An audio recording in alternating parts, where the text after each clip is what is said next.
So you figured out what your 2021 goals or resolutions are, and now you're thinking, okay, so now what? I'm gonna tell you what.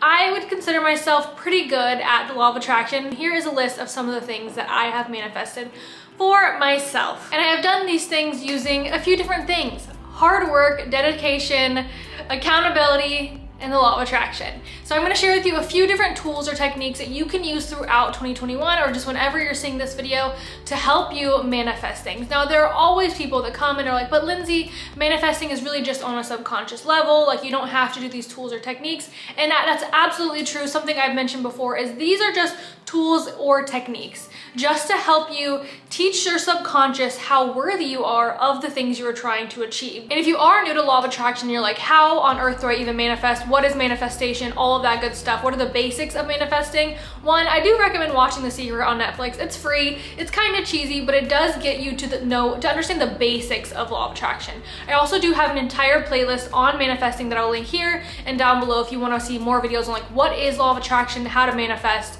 and all of the basics. But if you do have a deeper understanding or just like a basic understanding of law of attraction and you're just looking for some techniques to bring through with 2021, here are those. So first, you want to make sure you have a vision board that actually works. As I mentioned in my previous 2021 resolutions video, I like to figure out what my main category type goals are. For example, one of mine is to take care of myself mentally, physically, and spiritually. Was it mentally, physically? And spiritually. And then another one of my like bigger goals was to do one act of self-care every single day. So what you could do is for those two bigger goals, break them down into tiny little bitty habits that you can actually achieve. So to take care of myself physically, I could eat more vegetables, I could go to the gym more, I could go for walks and get some fresh air, I could drink more water.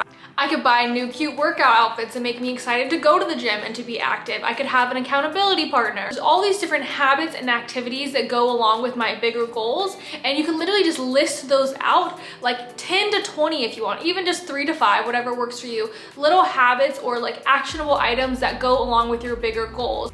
But bucket list items are also really great for your vision board. So maybe have resolutions for within yourself, like starting therapy, taking care of yourself, making new friends, starting a new hobby. Those are great for your resolutions, but also have a bucket list. So for me, our bucket list, if we can travel, would to be maybe go to Costa Rica. That's a place we've really wanted to go. If it's safe again. There's places that we'd like to see in New York City once it's safe again. I'd like to grow my hair longer. I want to get some tattoos. This is why I think it's so important to take your goals and break them down to like the nitty gritty little bits. That way you can turn them into photos and find photos that really fit. I really recommend putting your vision board somewhere that you are actually gonna want to look at it and not be stressed to look at it. Now, maybe this doesn't fit for everyone else, but for me, I have realized I hate cardboard or like in real life vision boards. I just like to put mine together and have it for a purpose. So I don't take the time to make mine look like wall art quality. If you do that, then absolutely print it out, cut it out, put it on your wall. I did that last year. I have tons of videos on those that I can link for you. But for me this year, I realized I'm gonna make mine virtually. So I'm making one for my desktop background, but also for my phone. And then I'm also going to use the reminders app on my phone to type out 3 of my biggest manifesting goals. That way I see them and I kind of subconsciously read them every time I look at my phone. I did this also with New York City, and every time one of those comes true, I will replace it with a new thing I'm trying to manifest. I do have a step-by-step on how to make these phone vision boards. I will link up here and down below if you haven't seen that video. Number 2, you know I'm gonna say this one, is scripting. Scripting is probably my favorite tool or technique for law of attraction. I love writing, I love putting pen to paper. My preferred method of scripting is I kind of change it up whenever I feel like it. Some days I manifest for the day, some days I manifest for the month, some days I manifest a specific goal, a specific three goals, or specific what I want my 5 years to look like. It's whatever you feel in the moment, what you are able to put to pen and paper and feel in that moment.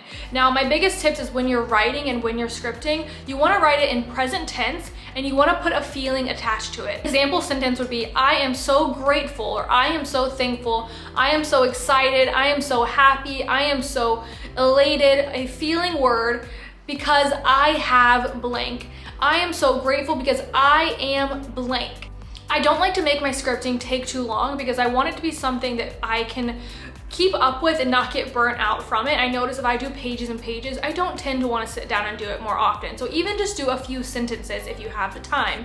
And then what I like to do is visualize what I just scripted. Close my eyes and visualize some of those things coming true in the present moment. It could even take as little as 15 seconds, you're done. Number 3 is to create a system for how you're going to make this thing happen. Now, yes, sometimes there are coincidences and these serendipitous moments like with us for New York City, but you have to be doing things along the way to prepare for those things to happen. You have to be putting in the hard work. Something I like to do to get myself to actually do the work is create a system and a reward for the acts that I'm not loving to take. I'm gonna use working out and getting in shape for the easiest example. I am not trying to push that agenda on anyone. I feel like it's just the easiest one to create an example out of. So say you're trying to get really in shape, but you hate going to the gym. Well, your system could be that you don't get to have your coffee until you go into the gym or until you have a healthy breakfast in the morning.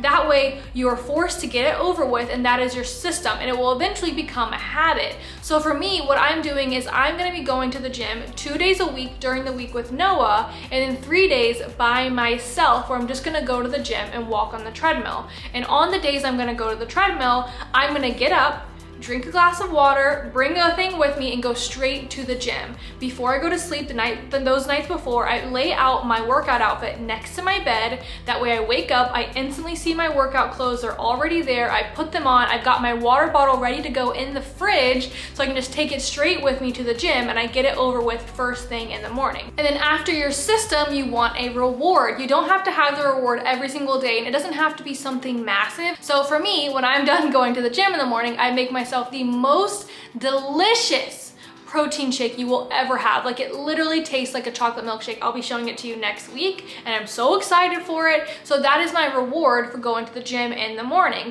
Maybe you're wanting to start eating a little bit healthier, so your system could be having a green juice or a green smoothie with your breakfast in the morning, and then your reward could be after you drink your coffee. Coffee is a big reward for a lot of people. I love my coffee or my teas in the morning too. So making that something that you already love, making it a reward for another habit you're implementing, is kind of like combining some really easy steps so that something you're already doing becomes a reward for something you're trying to implement in your life, and it becomes a habit. If you don't mind, could you pretty please go ahead and give this video a big thumbs up? It really helps out my channel with the algorithm. I am really working hard this year to get my channel back to what it used to be. If no one has told you yet, I am really proud of you for all the hard work you put in for yourself in 2020 and getting through a super tough year. It was really tough for so many people, and I am really proud of you for whatever that came your way that you accomplished, because if you're watching this video right now, you have gotten this far and you're only going to keep getting further. Now, today's video was more of a sit down structured video because I just wanted to get this information to you, because I hope that it helps you for your 2021, but I will be back with more vlog style content.